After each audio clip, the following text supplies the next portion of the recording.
The courtroom was suffocatingly silent as 5-year-old Maya Thompson clutched the leash of Rex, the scarred German shepherd, beside her. She was the only witness to an attempted kidnapping, her own. But in a predominantly white town, the real battle wasn't just for justice. It was against racism itself. The man accused, Richard Hale, a well-respected white man, loved by his neighbors, praised in his community. The kind of man people refused to believe could do something so evil. From the moment Maya pointed her small finger at him, her family became the target of hate. She's just a confused black girl.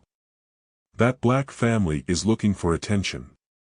They're trying to ruin a good white man's life. Even the police didn't believe her. But Maya had one ally no one expected, Rex. The retired police dog didn't need words to tell the truth. He recognized Hale instantly. Would the truth be enough to shatter the town's prejudice? Or would a racist community let a predator walk free, just because he was white? Stay with us until the end, because this story will change everything. 5-year-old Maya Thompson had always been the brightest spark in her parents' lives, her laughter spilling into the quiet, manicured streets of Oak Ridge, a predominantly white suburb that wore its politeness like a well-pressed suit. Maya's parents, Lisa and David Thompson, had worked hard to provide their daughter with a good life in a nice neighborhood, but even as they settled in, they could feel the tension beneath the surface. The neighbors smiled, but not too warmly. Their greetings were polite, but always edged with distance. And then, there were the whispers, another black family moving in. Let's hope they're not like the last ones. Lisa and David pretended not to hear. They told themselves it didn't matter. Until the day that proved them wrong. It was a golden afternoon in spring. Maya twirled in their front yard, her pink dress catching the sunlight, giggling as she danced around a towering oak tree. Inside the house, Lisa stepped away for a brief moment, answering a call from her sister. 4 minutes. Just 4 minutes. That was all it took. A black van rolled up to the curb, its engine barely making a sound. The man who stepped out was familiar, Richard Hale. A longtime resident, well-liked, known for organizing community barbecues and leading the town's annual charity drive. A good man, according to the neighbors. "Hey there, sweetheart," Hale said, crouching beside Maya, his smile warm, practiced. "What a pretty black girl you are. I bet you love puppies, huh?" Maya hesitated. Something about the way he looked at her made her uneasy. "I've got some special puppies in my van," he continued, voice gentle but coaxing. "You can hold one if you want. Just for a second." Lisa's voice sliced through the air like a knife. "Maya. Get away from him." She was already sprinting from the house, heart hammering in her chest. Hale's expression flickered, his carefully crafted warmth vanished in an instant. His grip tightened around Maya's small wrist. Lisa reached them in seconds, but the look on Hale's face made her stomach drop. His eyes were cold, filled with something venomous. "You need to calm down, black woman," Hale sneered, his voice dripping with condescension. "Always making a scene, always assuming the worst. I was just talking to your little girl." From across the street, a voice rang out. "Let her go, Richard." Martha Jenkins, an elderly white neighbor, stood on her porch, her wrinkled hands gripping the railing tightly. Her sharp blue eyes burned with suspicion. Hale's jaw clenched. He turned to her, smiling tightly. "Martha, come on now. You really believe I'd hurt a child? This is exactly what I'm talking about, these people always jumping to conclusions." Lisa yanked Maya free, shielding her daughter behind her as she glared at Hale, her entire body shaking. Hale took a step back, straightened his jacket, and scoffed. "You know, this is the problem with your kind. Always so dramatic. Always looking for trouble where there isn't any." And just like that, he turned and walked briskly to his van. The tires screeched as he sped away. Lisa held Maya tightly as she sobbed into her mother's chest. She barely registered the sound of neighbors stepping out onto their porches, muttering amongst themselves. "I mean, did he actually do anything wrong?" one woman whispered. "Lisa just assumed he was trying to take her." "Typical," another man muttered. Lisa's stomach twisted. Even now, even after what they'd just seen, the doubt lingered. When the police arrived, it only got worse. The officers took down a report, but Lisa could see it in their faces, the skepticism, the barely concealed annoyance. One officer sighed, turning to his partner. "Another black family overreacting. That guy's lived here for years. Probably just being friendly." Lisa's blood ran cold. Before she could speak, another voice cut in. "That's enough," Detective Jack Monroe snapped, stepping forward. His dark brown eyes, sharp and unwavering, landed on the officer. "We investigate based on facts, not skin color. Do I make myself clear?" The younger officer flushed, mumbling a half-hearted, "Yes, sir." But Lisa knew the damage was already done. Maya never spoke another word after that day. For the next several weeks, she wouldn't leave the house. She wouldn't eat much. She wouldn't play. Lisa and David tried everything, her favorite books, her favorite music, her favorite stuffed bunny. Nothing worked. Then, the therapist suggested something unexpected. "A therapy dog," she said. "It might help."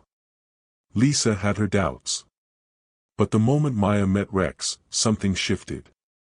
The retired police dog, with a jagged scar running down his side, approached her slowly, his warm brown eyes filled with a quiet understanding. For the first time in weeks, Maya reached out. And for the first time in weeks, Lisa saw a flicker of hope in her daughter's eyes. She had no idea that Maya's bond with Rex would soon become more than just healing. It would expose the truth and shake an entire community to its core. The town of Oak Ridge had always prided itself on being a good community. But when Richard Hale was arrested, the thin veil of civility began to crack. It wasn't just about the case, it was about who was accusing him. Maya Thompson, a 5-year-old black girl, had pointed at a white man. And for many, that was all they needed to hear. Lisa could feel the shift almost immediately. The stares lasted longer. The whispers grew louder.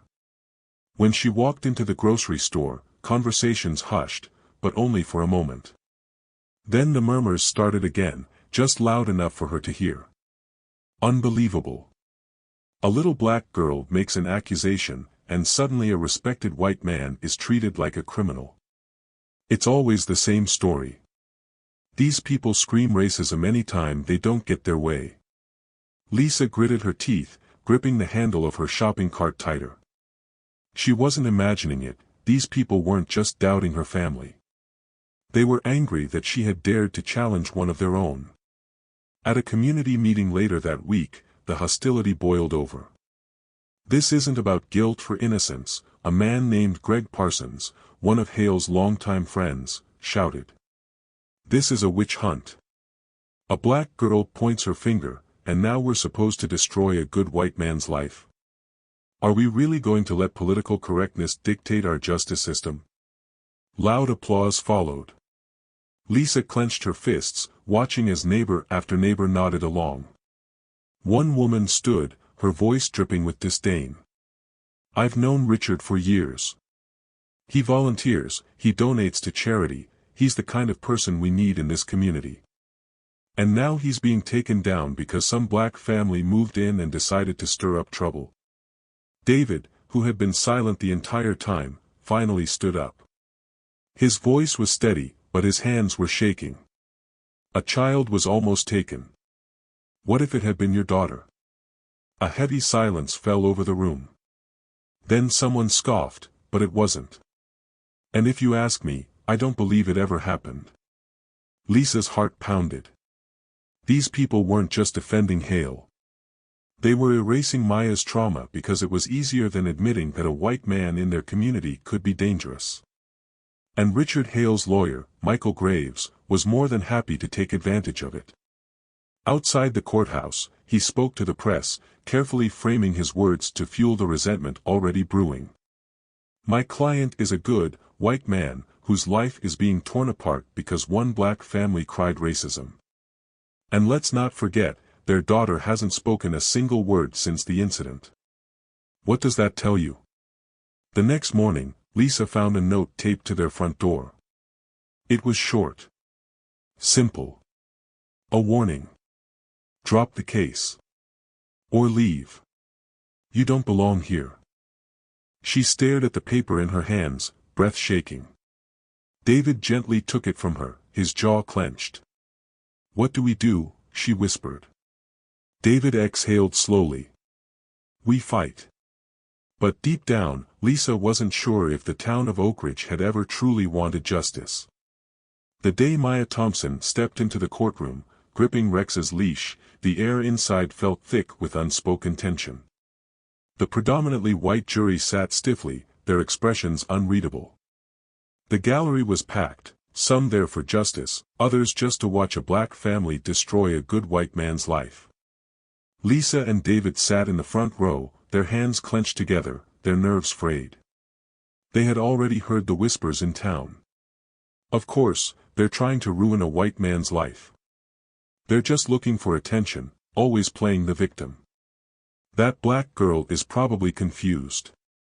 Kids her age make things up all the time. Lisa had braced herself for the worst. But when Michael Graves, Hale's defense attorney, rose to speak, the sheer boldness of his argument still made her stomach churn.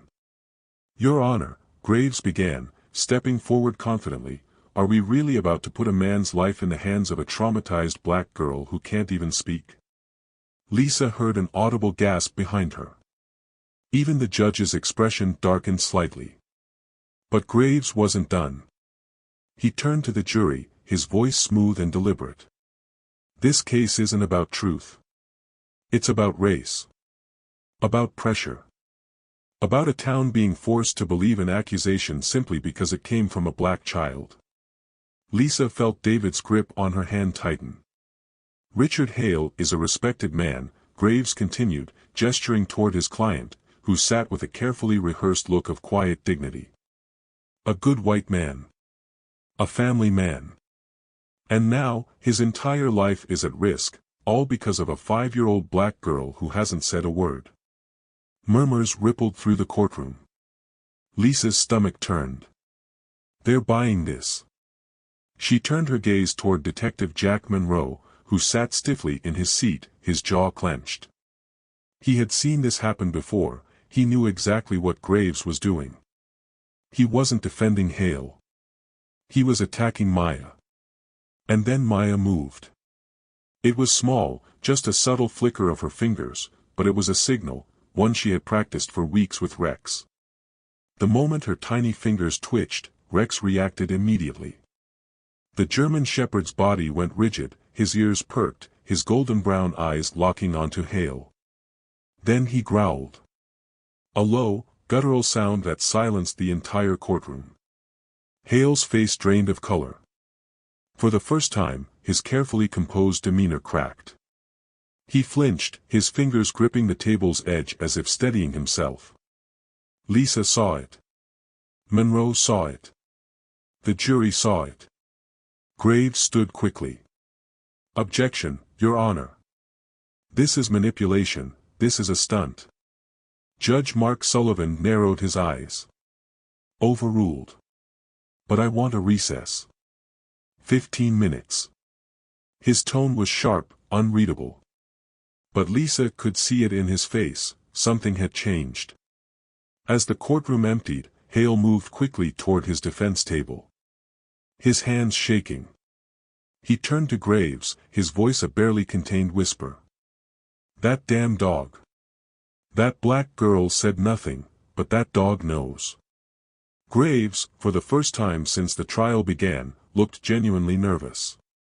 Lisa walked past them on her way out, hearing one of Hale's supporters mutter bitterly. Now we're letting a damn dog decide if a white man is guilty. This country's lost its mind. Lisa held her head high, gripping Maya's hand tightly.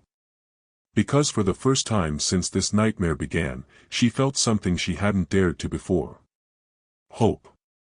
Inside the prosecution's chambers, tensions ran high.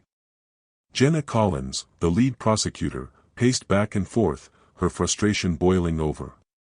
"They're not even trying to argue his innocence anymore," she snapped at Detective Monroe, who sat stiffly in his chair. "They're making this about race. About Maya being a black girl with a wild imagination instead of a victim." Monroe exhaled slowly, running a hand over his face. "It's working." Jenna turned sharply toward him. "Excuse me?" "It's working," Monroe repeated bitterly. "The jury isn't looking at evidence anymore. They're looking at Maya. At Lisa. At David. And they're wondering, do I really believe them over a respected white man?" Jenna's lips pressed into a thin line. "We need more. The jury is looking for a reason to doubt Maya. We need to give them a reason to doubt Hale." At that moment, a knock sounded at the door. Martha Jenkins stepped inside, her hands wringing together anxiously. The elderly white neighbor had been the only other witness to Hale's attempted abduction of Maya. She had bravely spoken out before, but the pressure from the community had been suffocating. She took a deep breath. "Detective, there's something I haven't told you." Monroe leaned forward. "What is it, Miss Jenkins?" Her voice wavered, but her resolve didn't.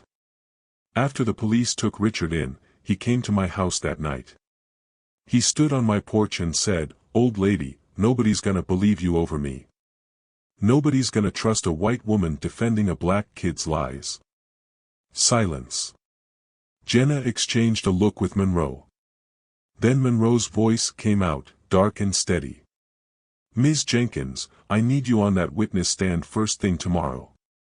Martha hesitated, shifting nervously. "I don't know, Detective. You don't understand what it's like living here. People have already started looking at me differently for speaking up. I've had friends tell me I should have stayed out of it. That I was ruining a good man's life over some black family's drama." Jenna stepped forward, her voice softer. "You're not ruining a life, Martha. You're saving one." After a long moment, Martha nodded. "I'll testify." Meanwhile, in the defense's private room, Richard Hale was unraveling. He sat stiffly, gripping the table, his once calm demeanor now fractured. His attorney, Michael Graves, was livid. "You told me this case was airtight," Graves hissed, leaning in. "You swore to me there was nothing that could connect you to anything beyond that little girl." Hale wiped a hand across his face, exhaling sharply. "I didn't think that damn dog would remember me." Graves' eyes narrowed. "Remember you, from what, Richard?" Hale was silent. Graves' patience snapped. "Jesus Christ, Richard, did you do it?" Hale's jaw clenched. "I told you, I was just talking to the kid." Graves stared at him for a long moment before muttering under his breath, "You lying son of a bitch." Outside the courtroom, Maya sat quietly on a wooden bench, her small fingers tangled in Rex's fur. The dog sat alert beside her, his deep brown eyes watching everyone who passed by. Lisa and David sat nearby, both exhausted, both silently praying for justice. As they waited, two jurors walked past them, speaking just loud enough to be overheard. "You see how that dog reacted? Seems like a setup." "Yeah. I don't know. A black girl and her police dog deciding a white man's fate. Feels like we're in some woke political stunt." Lisa felt something inside her snap. Before David could stop her, she stood and turned sharply toward them. "Would you say the same thing if Maya was white?" she demanded. The jurors looked startled. One of them scoffed, muttering, "We don't see color." Lisa's voice was quiet but firm. "Yes, you do. You always have. You just don't want to admit it." The jurors said nothing. They just walked away. Detective Monroe appeared beside Lisa, lowering his voice. Don't waste your breath on them. People like that don't listen until the truth slaps them in the face. Lisa let out a shaky breath.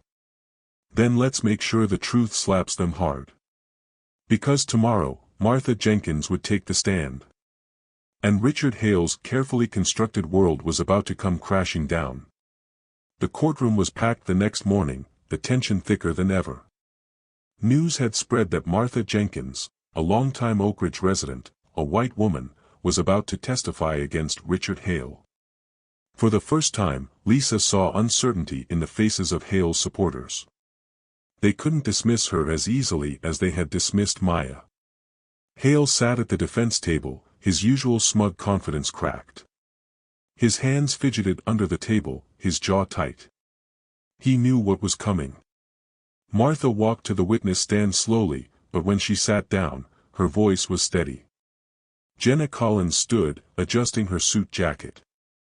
"Ms. Jenkins, can you tell the court what you witnessed on the day of Maya Thompson's attempted abduction?" Martha nodded, then told the truth. How she had seen Richard Hale grabbing Maya's wrist. How she had heard Lisa's screams. How Hale's entire demeanor changed the moment he was caught. Then Jenna leaned forward slightly.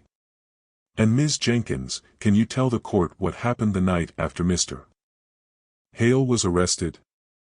Martha inhaled sharply before speaking. "He came to my house.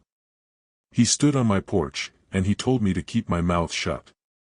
He said nobody would believe an old white woman defending a black kid's lies." The courtroom exploded. Gasps, murmurs, a sharp bang of the judge's gavel. Michael Graves shot out of his chair. "Objection. This is hearsay, Your Honor." Judge Sullivan barely glanced at him. "Overruled. Continue, Ms. Jenkins." Martha turned to the jury. Her voice never wavered. "I've lived in this town for 43 years. I've seen how things work here. People like Richard Hale. They get away with things because folks like you let them." Lisa felt a lump in her throat. For the first time since the trial began, the jury actually looked shaken. Graves quickly stepped forward, trying to regain control. "Ms. Jenkins, you're an elderly woman. Are you sure you remember that night correctly?" Martha stared at him, unimpressed. "Are you seriously asking me if my old brain confused a man standing on my porch and threatening me?" Laughter rippled through the gallery. Even Judge Sullivan's mouth twitched slightly. Graves, flustered, snapped, "No further questions." As Martha stepped down, Lisa saw Hale's face. He was sweating. Pale. He could feel it. The tide was turning. Meanwhile, in the defense's room, Hale slammed his hands onto the table, breathing heavily. "That old bitch just ruined everything." Graves, for the first time, looked disgusted. "Richard, shut up." Hale glared. "Why? Because suddenly you're doubting me? You knew what this was." Graves stepped back. "Yeah, I did. And I thought I was defending a falsely accused man. Not a coward who preys on little girls." Hale's expression twisted in rage. "They're turning this into a race thing. That black girl." Graves slammed his briefcase shut. "Don't say another word." Hale opened his mouth to argue, but Graves was already walking out. For the first time, Richard Hale was truly alone. Back in the courtroom. The day wasn't over yet. Detective Monroe took the stand next. Jenna wasted no time. "Detective, can you tell the court about the forensic evidence recovered from Mr. Hale's van?" Monroe nodded. "Soil samples taken from the vehicle match a specific wooded area 15 miles outside of town." Jenna's voice was sharp. "And what did the search team find there?" The room fell silent. Monroe's next words changed everything. "A cabin. And inside that cabin, we found Emma Sullivan. Alive." The courtroom erupted. Shouting. Gasps. Screaming. Hale's face turned ghostly white. Lisa grabbed David's hand, shaking. A child. A missing child. Hale had been caught red-handed. And for the first time, even his supporters didn't know what to say. The courtroom was chaos. Gasps, murmurs, and frantic whispers rippled through the gallery. Emma Sullivan. A child who had been missing for 6 months, found alive. Lisa's breath caught in her throat. This wasn't just about Maya anymore. This was bigger. Richard Hale sat frozen at the defense table, his face ashen, his fingers gripping the edge so tightly his knuckles turned white. He had lost control. Judge Sullivan slammed his gavel. Order. I will have order in my courtroom. The noise died down, but the tension remained thick. Jenna Collins turned back to Detective Monroe. Detective, can you confirm the link between Mr. Hale and the cabin where Emma Sullivan was found? Monroe nodded. Yes. Tire tracks outside the cabin match Hale's vehicle. His fingerprints were found inside. And, Monroe turned toward the jury, his voice heavy with finality, Emma identified him as the man who took her. Lisa closed her eyes, exhaling shakily. It was over. Or at least, it should have been. Meanwhile, in the defense's corner. Michael Graves had never looked angrier. He turned to Hale, his voice a low hiss. You told me there was nothing else. Hale's breathing was shallow, his face shiny with sweat. I didn't think they'd find her. Graves' jaw clenched. Oh, you didn't think they'd find her? That's your excuse. Hale didn't respond. Graves leaned in closer, his voice venomous. You sat there, smiling in my face, while I stood in front of that jury and told them this was about race. About a black family making false accusations against an innocent white man. He shook his head. Turns out the only thing innocent in this case was that little girl you left to rot in a cabin. Hale stayed silent. Graves exhaled sharply, straightening his suit. You're finished. Back in the courtroom. Jenna Collins turned to the jury, her voice sharp and unwavering. Ladies and gentlemen, the defense has argued that this case was about a false accusation. That this was about race baiting. She let the words hang in the air, then continued. What do they have to say now? A missing child has been found. Not just found, but found directly connected to the man they so desperately defended. Some of Hale's supporters shifted uncomfortably in their seats. Jenna took a step closer to the jury. So, ask yourselves, why were so many of you so quick to believe Richard Hale? Why were you so ready to dismiss Maya, a 5-year-old black girl, as confused or coached? Why was her family called attention seekers? She turned, scanning the entire room. Because that's how racism works. It doesn't come out screaming. It whispers. It plants doubt. It makes you think you're being reasonable, when really, you're just refusing to believe a black child over a white man. Silence. Jenna let the moment sit before delivering the final blow. But today, racism lost. And justice will win. She turned to the judge. The prosecution rests. The defense crumbles. Michael Graves stood slowly. He looked at his client, the pale, trembling shell of a man who had once walked into this courtroom believing he was untouchable. Then, for the first time in his career, Graves did something he never thought he would do. He turned to the judge and said, Your Honor, the defense has no further witnesses. Gasps filled the room. Judge Sullivan's expression darkened. Are you saying the defense is resting its case? Graves hesitated, then nodded once. Yes, Your Honor. Richard Hale's head snapped up. What? Graves turned to him, his voice calm but ice-cold. You dug this grave, Richard. Now lie in it. Hale's breathing turned erratic. He looked around wildly, at the jury, at the judge, at the spectators who had once defended him but now only stared in stunned silence. He turned to Graves.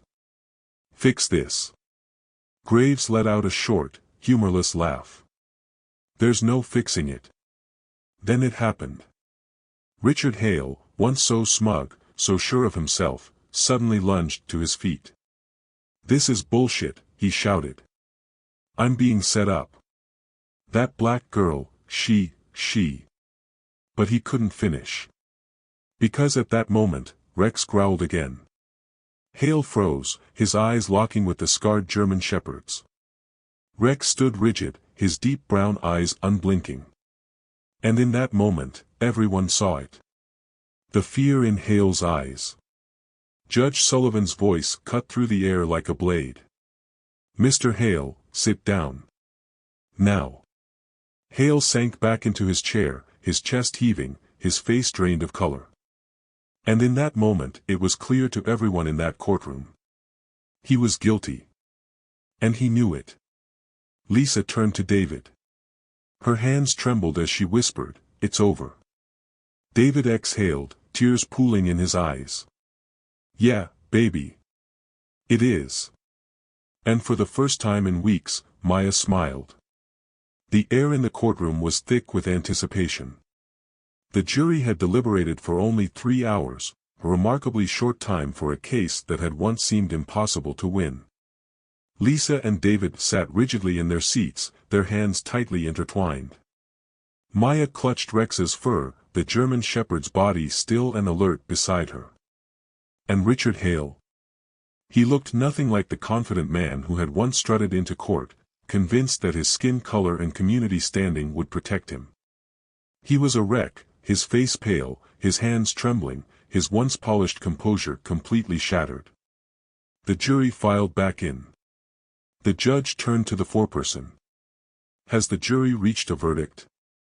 A woman, middle-aged, white, and one of the jurors Lisa had feared the most, stood up, cleared her throat, and spoke. "We have, Your Honor." The room held its collective breath. The judge nodded. "Please read the verdict." The woman glanced at Hale briefly, then down at the paper in her hand. Her voice was clear and firm.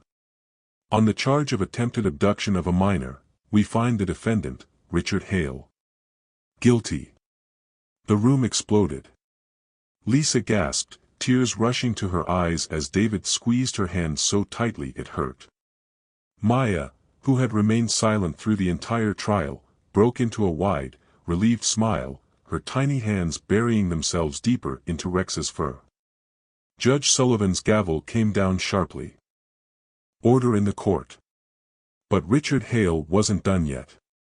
"This is bullshit," he roared, jumping to his feet. "This is a goddamn setup. I was convicted because I'm white. Because some black girl pointed a damn finger at me." The judge's gaze darkened. "Mr. Hale, I suggest you compose yourself." But Hale was unraveling in real time. He spun toward the gallery, toward the neighbors and friends who had once defended him.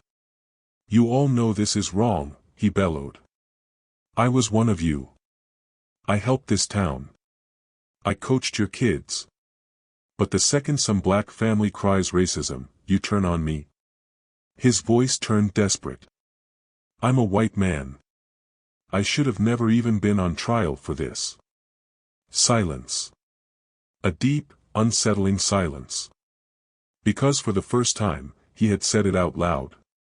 Not coded. Not hidden behind legal arguments. Not disguised as polite skepticism. Raw. Ugly. Undeniable. The mask was gone. And everyone in that courtroom, even his own supporters, could see him for what he truly was. The judge's voice was like steel. "Enough." Guards grabbed Hale's arms, forcing him back into his chair. Judge Sullivan turned to the jury. "You may proceed." The foreperson cleared her throat again, her voice unwavering. "On the charge of kidnapping and unlawful detainment of Emma Sullivan, we find the defendant, guilty." Lisa broke down completely, sobbing into David's chest. Monroe nodded grimly, finally allowing himself a small exhale of relief. And Hale? He slumped forward, his head hanging in defeat. He had lost. The aftermath. The sentence was swift and merciless. Life in prison. No possibility of parole. As Richard Hale was led away in handcuffs, Lisa saw his supporters sitting in stunned silence. The ones who had spent weeks calling her family liars, who had whispered, "They're just playing the race card," who had defended Hale blindly, they all sat motionless, unable to process the truth staring them in the face. As she walked past them, she heard a hushed voice. "I really believed him." Another voice. "I thought they were exaggerating." And then, the most painful one of all. "What else have I been wrong about?" Lisa didn't stop. She just held Maya's hand tighter and kept walking. Outside, reporters swarmed them, but Monroe stepped in between, holding up a hand. "Not today." Lisa turned to Monroe, her voice shaking but steady. "Thank you."